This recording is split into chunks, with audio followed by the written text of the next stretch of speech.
$3 per barrel. And moreover, that crude oil market drives the price of gasoline that we all have to pay at gas stations. Right? And currently that price varies across the country, but we're looking at $4.20, $4.50. Some people are arguing it's going to go above $5. And guess what? It's a real political problem. And the great concern of the two presidential candidates, well, it's the great concern of one of them, not the other, the incumbent, the great fear that the incumbent has is the general public will say it happened on your watch. Instead of me paying $2.50 per gallon at the local gas station, I am now paying $4.50 a gallon. Right? The other candidate will say it's all your fault, right? It's your fault that prices are this high, which is just nonsense. To think that the government controls, our executive branch, controls crude oil prices is ludicrous. And also to come along and say it's all because of these wild-eyed speculators that are causing the prices to be as high as they are, that too is nonsense. Okay. And in 2010 and 11, the initial spike took place largely because of the fear of the market with regard to future supplies. All the uprisings that took place through many Arab countries and Libya, which has a high-quality crude oil, that was responsible for spikes that took place up to $120. All right? So that's the historical evolution that brings us to today. And what I've got here is two charts from your textbook, your second textbook. This one chart here is the price of crude oil. And you see there's a huge amount of volatility here, some of which is reflected in the prior slide, right, in terms of the evolution of prices. And here I've got a slide that we looked at in an earlier lecture when we were looking at timber. This particular graph shows the age of old age redwoods, and it shows that the prices for that timber reflects the hoteling rule. But if I look here, this is clearly an exhaustible resource, right? And old age redwoods, we would argue that too is an exhaustible resource. It is fairly close to what hoteling's rule would suggest, namely prices are steadily increasing at a rate of interest. But over here, with regard to crude oil, there's no specific pattern. Why? That's the question. This is what your neighbors, let me know what the answer is.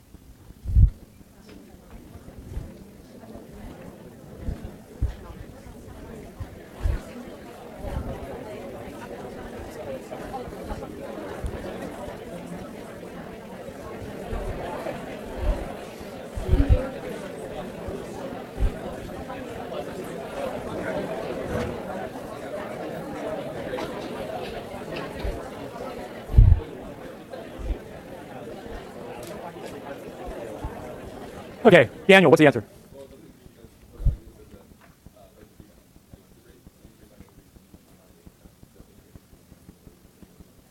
That's very creative, but it's wrong. Try again. Remember, when I told you what you had to know about hoteling, I gave you a slide, and I said these are the conditions that must hold for the hoteling rule to be effective.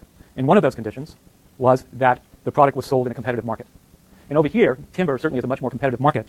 And in the case of crude oil, I've already told you that OPEC is out there, and they're monopolistically distorting the market. It can't be a competitive market. So right away, that basic assumption is not satisfied. In addition, marginal cost for the hoteling rule to be correct, the marginal cost must be constant. And if you look at over this entire period, you wouldn't find that marginal cost is constant. And the third condition was that it must be a resource that's scarce. Clearly, crude oil is scarce, as is old age redwood is scarce as well. But the first condition is the most important one. That one's not satisfied. Okay. Here, I just recognize that petroleum or crude oil is not traded in a competitive market. OPEC sits there engaged in trying to manipulate the price that markets clear globally.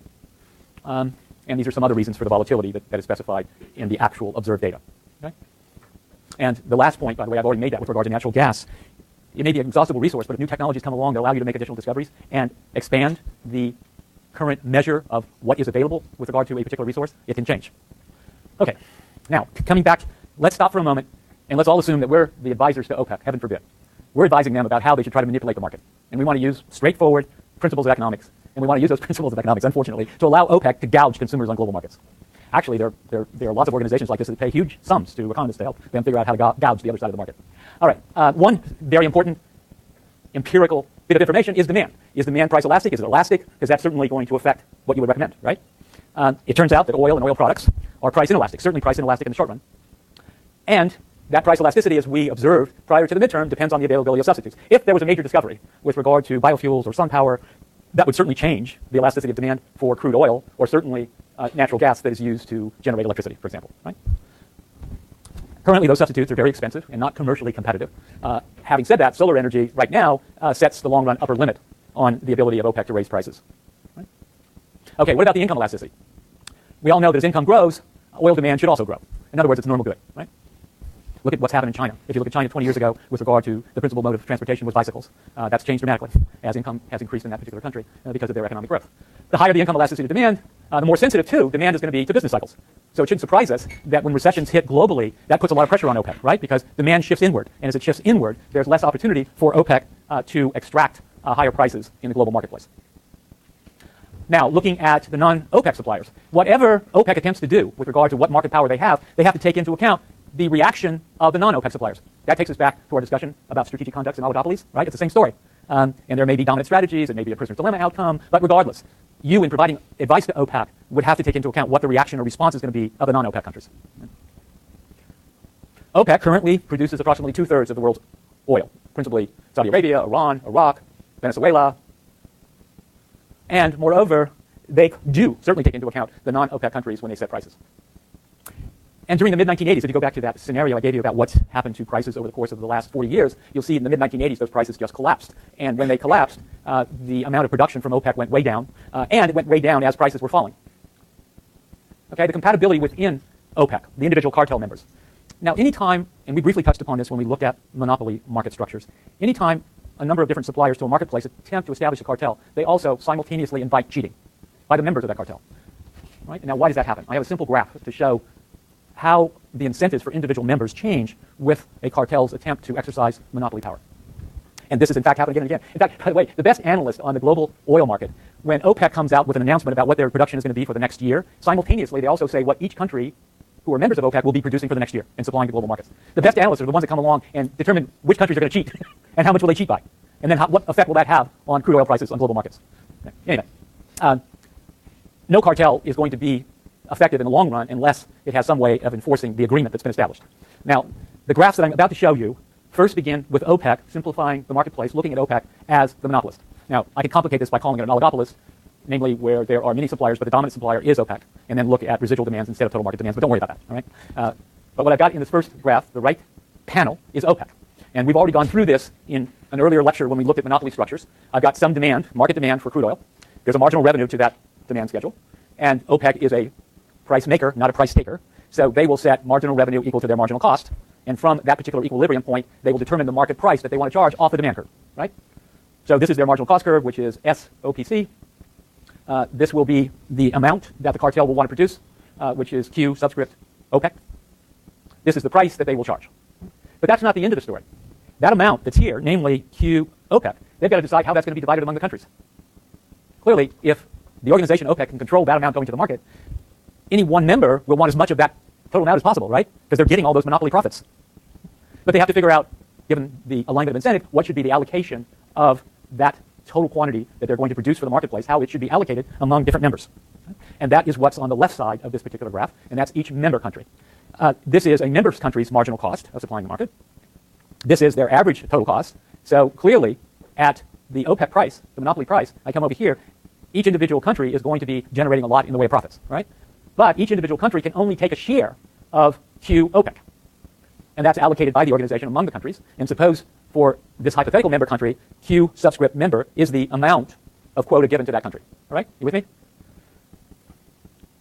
However, if we look at the incentives that that country faces, that country can, in fact, produce Q member, or what are its incentives to defect from Q member and instead produce Q cheap?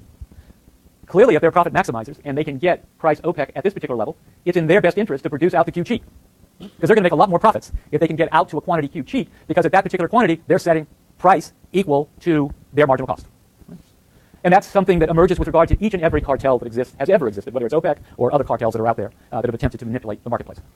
So here, the summary for this particular chart, or the simple, straightforward graphic analysis, is that every member has an incentive to provide Q cheap, which is certainly larger than the quota that's been assigned to them.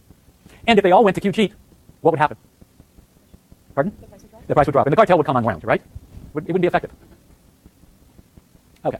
Now, let's turn to the environmental issues associated with fossil fuels or crude oil. And there are two major externalities that we want to focus on. One is the carbon emissions or the climate, global warming question that's sourced with fossil fuels, the use of fossil fuels.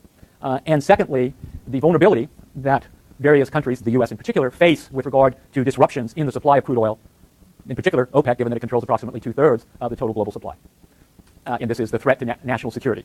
By the way, what's the insurance that the U.S. government currently uses to counter those potential supply disruptions, or to counter uprisings that take place and the lack of supply of crude oil from the Mideast in particular? Yes? Is it the idea of nuclear weapons? No. No. Nuclear weapons or nuclear energy? Well, I mean, like... Oh, you mean you're going to bomb them? What's the point here? There's that whole thing about... The reason behind the war back in the beginning was that Nixon was about oil. Instead of actually about the Mideast. Right. The answer is no. Yeah, no. I forgot the question. I'm surprised, Gabe, that you didn't get it. But, yes? Say what? Canadian oil supply. certainly that's a substitute, right? If I could source Canadian, Canadian is not going to disrupt supplies to the U.S. That is certainly an alternative that the U.S. would turn to given disruptions. But given that the Mideast is such a large supplier in that marketplace, Canada alone would not be able to satisfy our demand. So what the U.S. government does, go ahead, Justin. Military, no? I mean, you know, the Israelis are arguing that that's their way of dealing with the disruptions, but no, that's not the U.S. Although the threats, which I don't find credible, the threats by Iran, the U.S. has already come out and said that if you attempt to disrupt supplies by closing channels or water transport of crude oil, we will stop you from doing that. There's been threats going back and forth, and that certainly is a serious question. But no, the U.S. government has dealt with this in a different way. Following the embargo that took place in 1973, the U.S. government, in particular, the Senate and House of Representatives, passed a piece of legislation setting up a strategic oil reserve. So we and the Europeans and most Western democracies actually hold large inventories of crude oil, trying to provide insurance against such disruptions. Unfortunately, there's not enough there if there was a serious disruption to solve the problem. Okay, the private market can't solve these two particular problems, namely carbon emissions and vulnerabilities, and that's why we turn to different incentives for dealing with the externalities. Thank you. We'll pick up here on Tuesday.